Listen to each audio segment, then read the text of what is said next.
ಮಹಾಮಾನವತಾವಾದಿ ಸಾಂಸ್ಕೃತಿಕ ನಾಯಕ ಅಣ್ಣ ಬಸವಣ್ಣನಯ್ಯನ ಹೃದಯ ಮಂದಿರದಲ್ಲಿ ಸ್ಮರಿಸ್ತಾ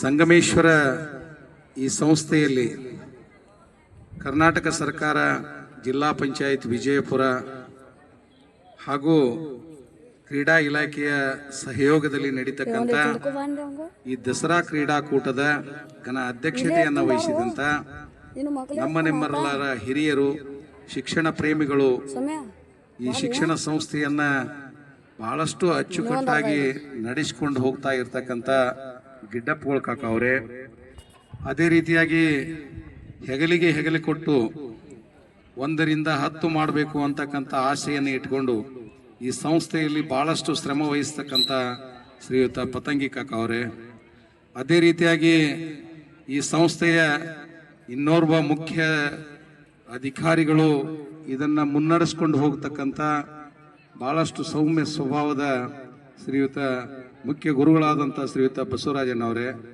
ಅದೇ ರೀತಿಯಾಗಿ ತಾಲೂಕಿನಾದ್ಯಂತ ಬಹಳಷ್ಟು ವರ್ಷಗಳಿಂದ ಯಾವುದೂ ಕಪ್ಪು ಚುಕ್ಕೆ ಇಲ್ಲದೆ ನಮ್ಮ ತಾಲೂಕಿನ ಹೆಸರನ್ನ ಬಹಳಷ್ಟು ಕ್ರೀಡೆಯಲ್ಲಿ ಉತ್ತುಂಗಕ್ಕೇರಿಸಿ ಈ ನಾಡಿನಲ್ಲಿ ಹೆಸರು ಮಾಡಿರ್ತಕ್ಕಂಥ ನಮ್ಮ ಔಟಿ ಗುರುಗಳೇ, ನಮ್ಮ ದೈಹಿಕ ಶಿಕ್ಷಣಾಧಿಕಾರಿಗಳೇ, ತಾಲೂಕಾ ದೈಹಿಕ ಶಿಕ್ಷಣಾಧಿಕಾರಿ ಅಂತ ಔಟಿ ಗುರುಗಳೇ, ಹಾಗೂ ಸಮಯದ ಅಭಾವ ಇರೋದರಿಂದ ನಮ್ಮ ದೈಹಿಕ ಶಿಕ್ಷಕರ ಸಂಘದ ಅಧ್ಯಕ್ಷರೇ, ಎಲ್ಲ ವೇದಿಕೆ ಮೇಲೆ ಆಸೀನರಾದಂಥ ನನ್ನ ಹಿರಿಯರೇ, ಹಾಗೂ ಮುಖ್ಯವಾಗಿ ವಿದ್ಯಾರ್ಥಿನಿಯರೇ, ಕ್ರೀಡಾಪಟುಗಳೇ, ಬಹಳಷ್ಟು ಸಂತೋಷ ಅನ್ನಿಸ್ತದೆ ಇಲ್ಲಿ ನಿಂತು ಮಾತನಾಡಲಿಕ್ಕೆ.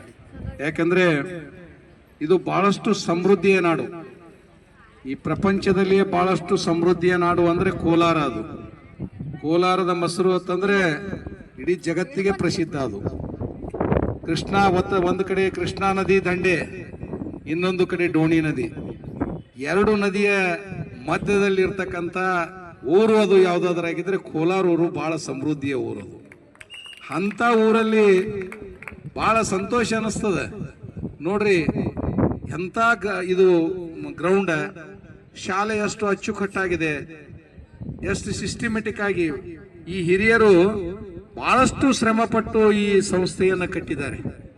ಆ ಕಟ್ಟಿದ್ದಕ್ಕೆ 2-3 ವರ್ಷ ಆಯ್ತು. ಇವತ್ತು ನಾವು ಕ್ರೀಡಾಕೂಟವನ್ನು ಮಾಡ್ತೇವತ್ತಂದ್ರೆ ಬಹಳಷ್ಟು ಖುಷಿಯಿಂದ ಒಪ್ಪಿಕೊಂಡು ಹಿರಿಯರು ಎಲ್ಲರೂ ಕೂಡಿ ಈ ಗ್ರೌಂಡ್ ಅನ್ನು ಕೊಟ್ಟು ಸಹಾಯ ಸಹಕಾರವನ್ನು ಕೊಟ್ಟು ಕ್ರೀಡೆಗೆ ಮಹತ್ವವನ್ನು ಕೊಡ್ತಾ ಇದ್ದಾರೆ.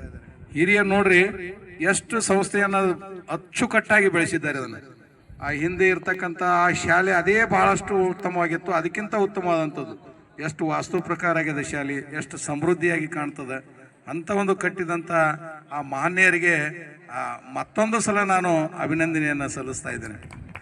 ಅದ್ರ ಜೊತೆಗೆ ಇವತ್ತು ನಾಲ್ವಡಿ ಕೃಷ್ಣರಾಜ ಒಡೆಯರು ಒಂದು ಕನಸಿತ್ತು. ಅವ್ರು ಏನಾದರೂ ಮಾಡಿದ್ರೆ ಅದು ಶಾಶ್ವತವಾಗಿ ಉಳಿತಕ್ಕಂಥ ಒಂದು ಕನಸಿತ್ತು ಅವ್ರದ್ದು. ಈಗ ಇದನ್ನ ಪ್ರಾರಂಭ ಮಾಡಿದವರು ಕೂಡ ದಸರೆಯಲ್ಲಿ ನಮ್ಮ ಮೈಸೂರಿಗೆ ಬಂದು ಆಟ ಆಡಬೇಕು, ಇಡೀ ನಾಡಿನ ಜನತೆ ಬರಬೇಕು ಅನ್ನೋ ಉದ್ದೇಶದಿಂದ ಇಟ್ಕೊಂಡು ಶಾಲಾ ಮಕ್ಕಳು ಬರ್ತಾರೆ, ಕೆಲವೊಂದು ಸಂಘ ಸಂಸ್ಥೆಗಳು ಬರ್ತಾರೆ. ಆದ್ರೆ ಪ್ರತಿಯೊಬ್ಬರು ಭಾಗವಹಿಸಬೇಕು, ರೈತರು ಕೂಡ ಭಾಗವಹಿಸಲಿಕ್ಕೆ ಇದಕ್ಕೆ ಅವಕಾಶ ಇದೆ. ಅಂತ ಒಂದು ಕೆಲಸವನ್ನ ಮಾಡಿದವರು ಯಾರಾದ್ರೂ ಇದ್ರೆ ನಾಲ್ವಡಿ ಕೃಷ್ಣರಾಜ ಒಡೆಯರು. ಅವ್ರು ನೋಡ್ರಿ, ವಿದ್ಯುತ್ ಅಲ್ಲಿ ಕನ್ನಂಬಾಡಿ ಕಟ್ಟನ್ನ ಕಟ್ಟಿ ವಿದ್ಯುತ್ ಅನ್ನ ಜನರಿಗೆ ಕೊಟ್ಟರು. ಅದೇ ರೀತಿಯಾಗಿ ದೊಡ್ಡ ದೊಡ್ಡ ಸಂಸ್ಥೆಗಳನ್ನ ಬೆಳೆಸಿದ್ರು ಅವರು ಕೂಡ. ಅಂತ ಒಂದು ಉದ್ಯೋಗವನ್ನ ಕೊಟ್ಟರು. ಈಗ ಆ ಕ್ರೀಡೆಗೆ ಒಂದು ಮಹತ್ವ ಕೊಡಬೇಕು ಅನ್ನೋ ಉದ್ದೇಶದಿಂದ ಇವತ್ತು ಕೋಲಾರದಲ್ಲಿ ನಮ್ಮ ತಾಲೂಕು ಮಟ್ಟದ ಕ್ರೀಡೆಯನ್ನ ನಾವು ಮಾಡ್ತಾ ಇದ್ದೇವೆ. ಈ ಕ್ರೀಡಾಪಟುಗಳು ನಮ್ಮ ರಾಜ್ಯದಲ್ಲಿ ಅಷ್ಟೇ ಅಲ್ಲ, ಇಡೀ ದೇಶದಲ್ಲಿ ಹೆಸರಾಗಬೇಕು, ಇಡೀ ಪ್ರಪಂಚದಲ್ಲಿ ಹೆಸರಾಗಬೇಕು. ಎಷ್ಟೋ ಜನ ನಿಮ್ಮಲ್ಲಿದ್ದವರು PT ಉಷಾ ಅದಿರಿ, ಎಷ್ಟೋ ಜನ ಸಚಿನ್ ತೆಂಡೂಲ್ಕರ್ ಅದಿರಿ. ಆದ್ರೆ ನಿಮ್ಮಲ್ಲಿ ಇರ್ತಕ್ಕಂಥ ಒಂದು ವ್ಯವಸ್ಥೆ, ನಿಮ್ಮಲ್ಲಿ ಇರ್ತಕ್ಕಂಥ ಒಂದು ಶಕ್ತಿಯನ್ನು ಹೊರ ಹಾಕ್ಲಿಕ್ಕೆ ಇದೊಂದು ಅವಕಾಶ.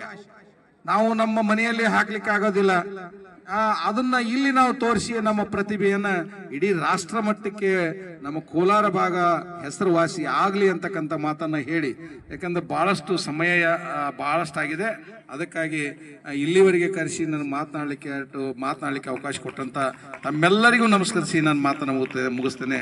ಜೈ ಕರ್ನಾಟಕ, ಜೈ ಭಾರತ.